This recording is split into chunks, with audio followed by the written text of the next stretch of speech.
Hey there, Roothaven Grounds family. Today we're diving deep into one of my absolute favorite topics, worm population growth. I know, some of you might be thinking, we're getting excited about worms now, but trust me, once you understand how these incredible creatures can transform your garden, you'll be just as obsessed as I am. Whether you're running a small backyard compost bin or managing a full-scale vermicompost operation, maximizing your worm population is the key to creating that rich living soil we all dream about. Before we jump into the tactics, let's talk about what worms truly need to thrive. Think of your worm population like any other livestock. They need proper housing, the right food, comfortable temperatures, and adequate moisture. The difference is that worms are incredibly efficient converters of organic waste into garden gold, and they don't require nearly as much maintenance as chickens or rabbits. The most common species we work with in composting is Eisenia fetida, better known as red wigglers. These aren't your typical earthworms you find in garden soil. Red wigglers are surface dwellers that thrive in organic matter, making them perfect for compost systems. They reproduce quickly under the right conditions, potentially doubling their population every 60 to 90 days.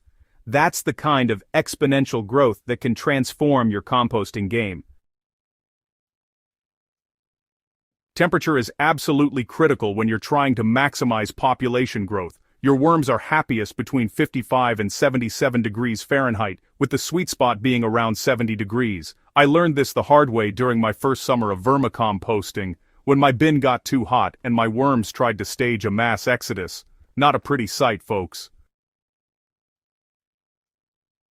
During those warmer months, you'll want to keep your bins in shaded areas or even move them into a garage or basement if temperatures consistently climb above 80 degrees. In winter, insulation really becomes your best friend. I've wrapped bins in old blankets, used straw bales as insulation, and even brought smaller operations indoors.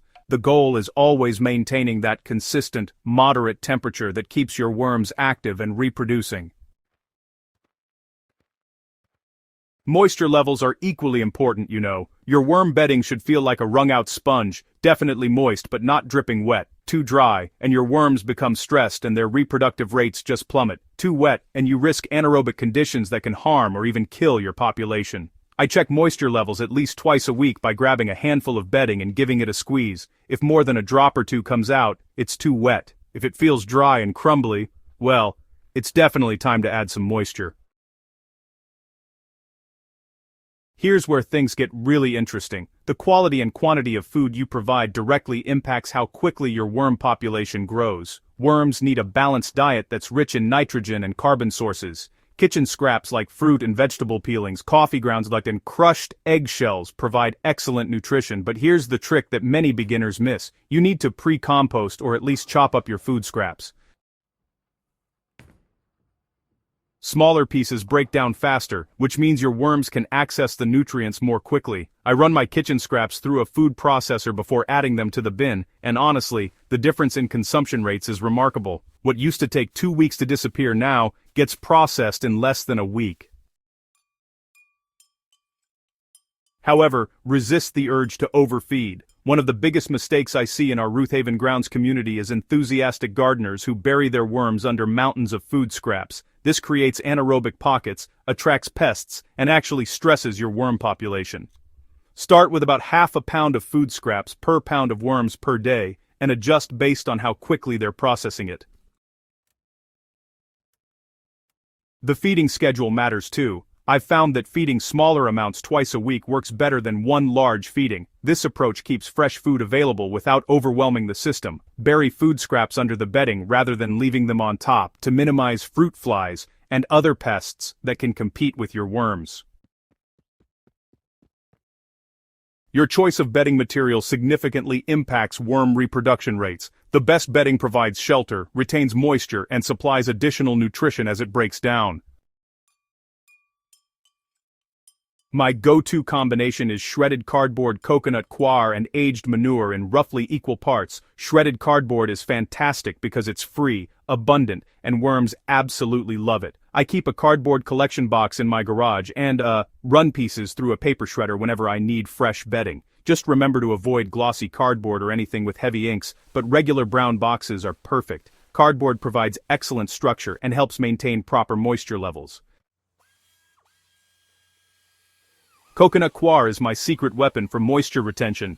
It holds water beautifully while still maintaining good airflow, and it creates a fluffy texture that worms can easily move through. You can buy compressed blocks relatively inexpensively, and they expand significantly when hydrated.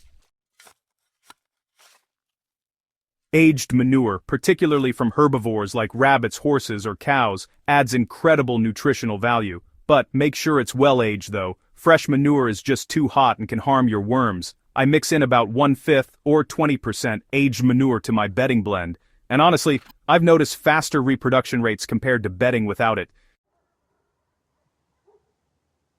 Replace or refresh bedding every 3 to 4 months, or when it's mostly converted to castings. You'll know it's time when the bedding looks dark and crumbly and has lost most of its original structure. This regular refreshing gives your worms new material to work with and prevents the buildup of worm castings that can actually become toxic in concentrated amounts.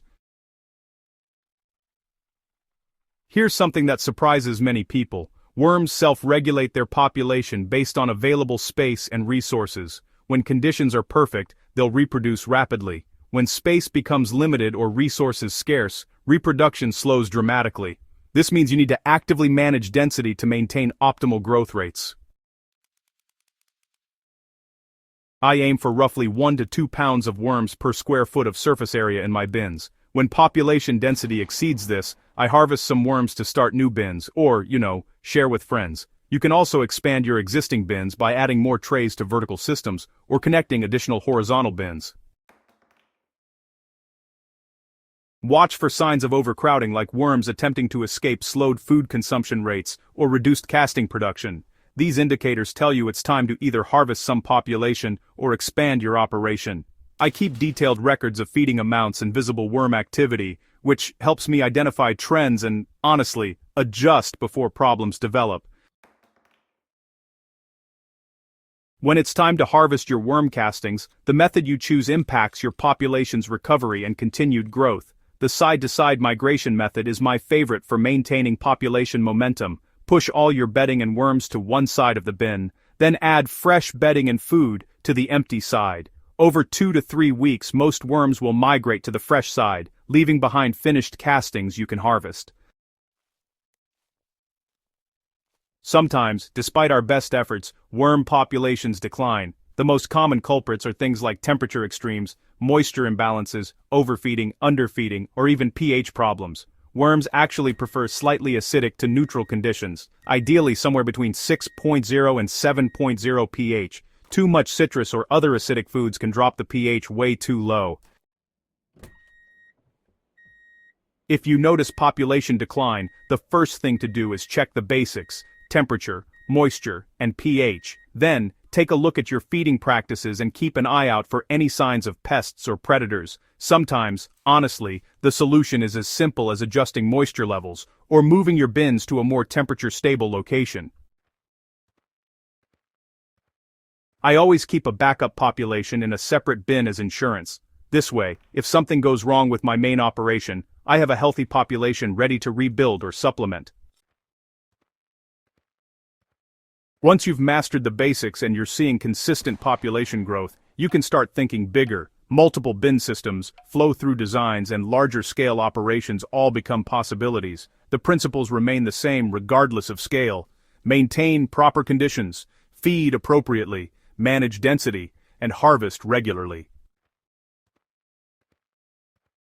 The beauty of a thriving worm population is that it becomes self-sustaining. Those worms become garden amendments, fishing bait, chicken feed, or starter populations for friends and neighbors. It's a renewable resource that keeps giving back. Remember, maximizing worm population growth is a journey, not a destination. You'll constantly learn new techniques and refine your approach based on your specific conditions and goals. That's what makes it so rewarding. If you found this guide helpful, please subscribe to Roothaven Grounds for more in-depth gardening content. Share this article with fellow gardeners who might benefit from building their own worm populations. Drop a comment below about your own vermicomposting experiences. I love hearing your stories and learning from this amazing community. Let's keep growing together, one worm at a time.